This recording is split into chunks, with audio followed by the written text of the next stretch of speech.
Contrairement à d'autres régions du Québec, comme la Côte-Nord ou le Saguenay-Lac-Saint-Jean, les lacs sont relativement rares en Gaspésie.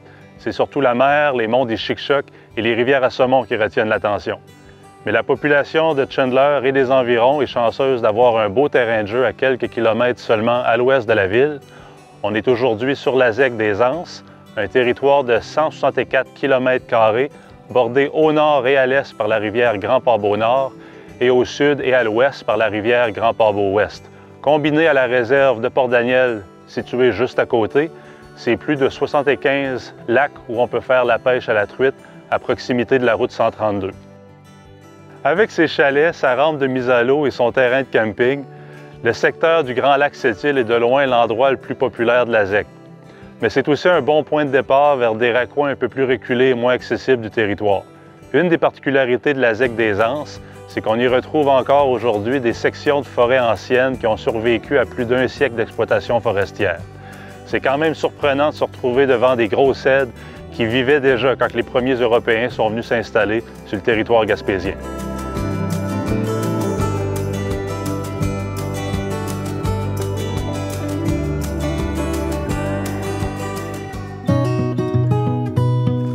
Je me retrouve maintenant au milieu des érables, à côté d'une érablière artisanale.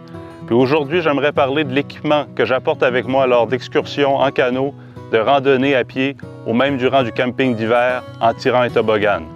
Le gros sac à dos contient tout le nécessaire pour mon confort pendant plusieurs jours. Et dans la petite pochette, le minimum, vraiment pour me garder en vie au cas où je viendrais à perdre tout le reste. Dans mon gros sac à dos, j'ai tout ce que j'aime apporter pour une randonnée à pied, dans un contexte d'excursion en canot et surtout en hiver en tirant un toboggan. C'est possible, on peut se permettre d'en apporter quand même plus, surtout qu'en hiver, les conditions plus froides obligent à avoir un sac de couchage plus épais, plus de vêtements. On peut apporter plus de nourriture aussi, mais dans l'ensemble, peu importe la saison, il y a des pièces d'équipement que j'apporte tout le temps avec moi. Fait que je vais défaire le sac tranquillement et on va regarder qu'est-ce qui se cache là-dedans. Ensuite, on va pouvoir comparer avec la trousse de survie qui, elle, est beaucoup plus minimaliste. Mon équipement est un petit peu lourd, mais j'aime beaucoup trop la laine, la grosse toile puis l'acier pour être un adepte de l'ultra léger. Par contre, mon sac de couchage est en duvet, surtout en hiver, même en duvet, pour avoir une chaleur nécessaire, ça prend beaucoup de place. Celui-là est quand même pas trop gros. Je peux le compresser certainement encore un peu. Donc un bon sac de couchage, évidemment, c'est toujours nécessaire. Un sac de vêtements. Comme je viens de le dire, j'aime la laine mérino ou les gros chandails, surtout pour l'hiver. C'est le temps de recycler les vieux chandails de laine qu'on n'a jamais portés. Certains préfèrent le synthétique. Il y a le désavantage d'être plus froid quand il vient mouiller.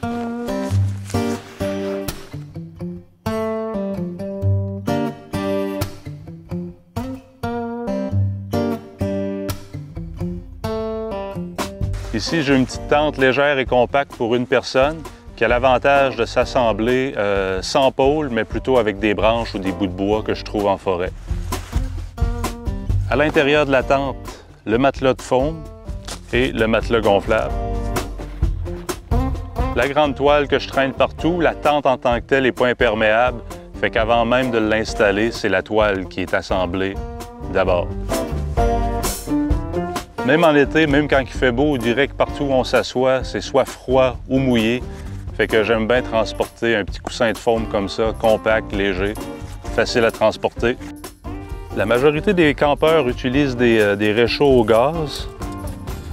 Moi, je préfère ceux qui utilisent des bouts de bois que je trouve en forêt. Le réchaud lui-même est plus gros. Par contre, j'ai pas besoin de transporter de chaudron séparé et j'ai pas besoin de transporter de bonbonnes de gaz. C'est un système assez ingénieux développé par l'armée britannique. À la base, on a un petit récipient ici où on allume le feu. Et j'ai une bouilloire avec une cheminée. Donc l'eau fait tout le tour de la cheminée et ça se réchauffe beaucoup plus rapidement que de l'eau simplement dans un chaudron.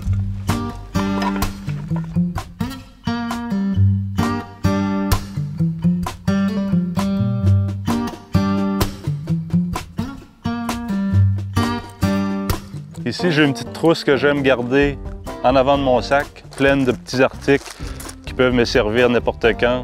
Une paire de pinces, une cuillère, fourchette communément appelée spork, un bout de corde, un sac de thé, des pansements, un briquet. Étant donné que je ne sais jamais dans quelle région du Québec que je vais, j'aime garder ma petite pince pour les tiques.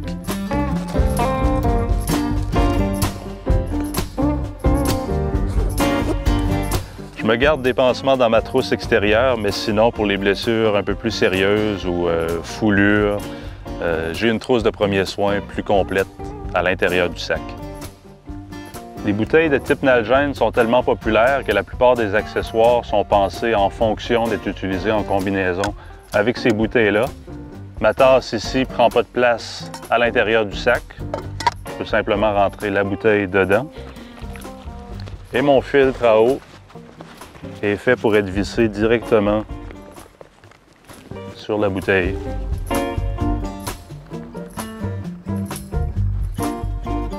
Au minimum, je transporte toujours ma tasse, mais une assiette, c'est pas du luxe. Bon vieux papier de toilette avec des linges humides pour vous savez quoi. Et j'aime bien me transporter une paire de gants, comme ça j'ai moins souvent besoin de ma pince à écharpe.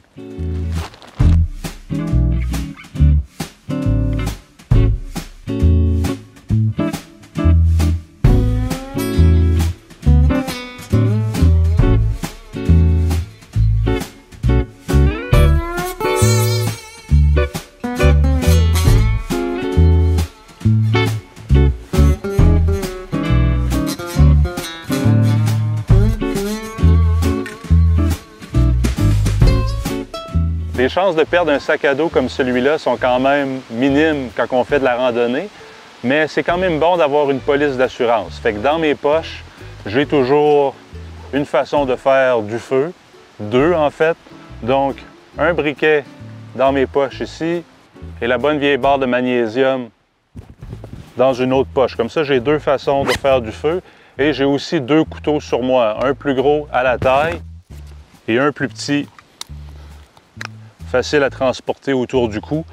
Donc, même dans un cas extrême où je viendrais à tout perdre, avec une façon de faire du feu et mes couteaux, il y a moyen de me débrouiller. Mais dans une situation idéale, il y a d'autres items que j'aime transporter avec moi en cas d'urgence. Quand je suis assis dans un canot avec mon gilet de sauvetage sur le dos, j'ai toujours ma ceinture autour de la taille. Même chose en hiver, où là, j'ai absolument rien sur le dos parce que je tire un toboggan qui contient tout mon équipement, mais la ceinture aussi autour de la taille. Les risques sont faibles, mais c'est toujours possible que le canot chavire et qu'on perde tout notre équipement. Donc ici, j'ai ce qu'il me faut pour me sauver la vie quelques jours en espérant qu'on va venir me secourir rapidement. Les priorités dans une situation de survie, c'est d'avoir une façon de se protéger des éléments, que ce soit du vent, de la pluie, de la chaleur ou du froid. Donc, dans ma trousse, j'ai une toile d'urgence qui est réfléchissante. Donc, elle ne fournit pas de chaleur en tant que telle, mais elle va réfléchir la chaleur produite par mon corps pour qu'il y ait le moins de pertes possible. Si la chaleur n'est pas un problème, mais que je dois me garder au sec, il y a quand même façon aussi de l'attacher comme une toile pour se protéger de la pluie. Donc, j'ai ma toile pour me protéger des éléments. Maintenant, il va falloir que je m'allume un feu. J'ai déjà montré que j'avais un briquet puis une barre de magnésium sur moi en tout temps. Je garde une deuxième barre de magnésium aussi dans ma pochette. On n'est jamais trop prudent. Puis plutôt qu'être à genoux, la face dans le feu pour souffler sur la flamme, j'ai un petit accessoire ici qui peut paraître anodin, mais qui est bien pratique. C'est un petit soufflet télescopique qui prend vraiment pas de place, qui n'est pas pesant, puis qui permet de vraiment concentrer l'air sur la flamme. Si mon canot s'est chaviré et que j'ai perdu tout mon équipement, tout ce qui me reste, c'est ma trousse de survie. Il y a des bonnes chances que je suis mouillé et que j'ai froid. Fait qu'il faut allumer un feu rapidement. Ici, j'ai de l'écorce de bouleau accessible facilement, mais ce n'est pas toujours le cas. Fait que je transporte une petite bouteille comme ça de pilule dans laquelle j'ai mis des petits copeaux de bois sec et de la mousse de sécheuse. Un coup le feu allumé, la troisième priorité, c'est se procurer de l'eau. Apparemment que l'homme peut survivre 3 jours sans eau. mais dans une situation idéale, on en boit tous les jours en quantité suffisante. Puis même s'il y a des ruisseaux limpides avec une eau en mouvement, ce n'est pas une garantie que l'eau est sécuritaire à boire. Et il y a différentes façons de la traiter. La façon la plus efficace, certainement dans une situation de survie, c'est de la faire bouillir. Donc, c'est important de transporter un contenant comme celui-là en métal qui va pouvoir être déposé directement dans le feu. Et plutôt qu'utiliser une tasse comme j'avais tout à l'heure avec une poignée, je préfère en utiliser une qui est amovible étant donné que je ne transporte pas de gants dans ma trousse de survie. Donc, je peux aller déposer comme ça le contenant d'eau dans le feu et après quelques minutes d'ébullition, l'eau va être potable. Un coup le soleil couché, mon feu, c'est ma source de lumière, mais aussi un bon compagnon quand on est tout seul dans le bois. Mais c'est quand même pas du luxe d'avoir une deuxième source de lumière, donc je transporte une petite lampe frontale. Faire venir des secours d'urgence, ça peut être très coûteux, surtout si on n'a pas d'assurance et que ça implique des hélicoptères. Donc quelqu'un qui est confortable en forêt, après avoir passé une bonne nuit, peut essayer de retrouver son chemin. Donc c'est pour ça qu'on transporte toujours une boussole. Quel avantage aussi d'avoir un miroir intégré qui va toujours pouvoir servir pour faire des signaux. Si on a très froid, si on est fatigué, ça peut être dur de crier pour se faire entendre. Le sifflet est beaucoup plus efficace. Si vous ne me croyez pas, réécoutez la fin de Titanic. Si je n'ai pas réussi à retrouver mon chemin, que je suis simplement trop loin ou blessé et que j'ai besoin de secours, c'est nécessaire d'avoir un appareil comme celui-là où je peux envoyer des textos par communication satellite dans des secteurs où la couverture cellulaire n'existe pas. Donc, c'est possible d'envoyer un message, de recevoir une réponse et il y a aussi le bouton SOS qui va directement vers une centrale qui gère les situations d'urgence en milieu sauvage. Aussi utile que ma toile réfléchissante qui peut me protéger du froid et de la pluie. Ici à côté, j'ai une petite bouteille de crème contre les mouches et les maringouins parce que dans certaines régions du Québec, dépendamment des saisons, ça peut devenir un danger réel pour la santé. C'est quand même surprenant le nombre d'objets qui peut être contenu dans la petite trousse, mais il n'y a absolument rien de superflu. Et s'il y a quelque chose qui est vraiment utile en forêt, c'est de la corde, qu'on soit en situation de survie ou non. C'est de la paracorde, j'en ai 25 pieds. Et cette variété-là est quand même particulière parce qu'à l'intérieur, on retrouve un fil à pêche, mais aussi un fil de jute qui peut servir d'allume-feu. Une des joies de filmer à l'extérieur, c'est que la météo peut changer très rapidement. Comme vous pouvez voir, la neige a tombé et les températures ont baissé. C'est un rappel que les 4 saisons sont belles pour aller se promener dans le bois, à condition d'être prudent. La trousse de survie que je vous ai présentée, c'est un peu comme s'acheter une police d'assurance avant de partir en voyage. On ne veut pas être pessimiste, mais il ne faut pas être naïf non plus. Donc, quand vous êtes chez vous, au chaud, ou quand vous allez faire une petite marche tranquille dans le bois, pensez à des situations qui pourraient se présenter, qui sont imprévues. Réfléchissez à savoir, est-ce que j'ai tout ce que j'ai besoin et de quelle façon que je réagirais. Donc, restez prudent et profitez de la forêt.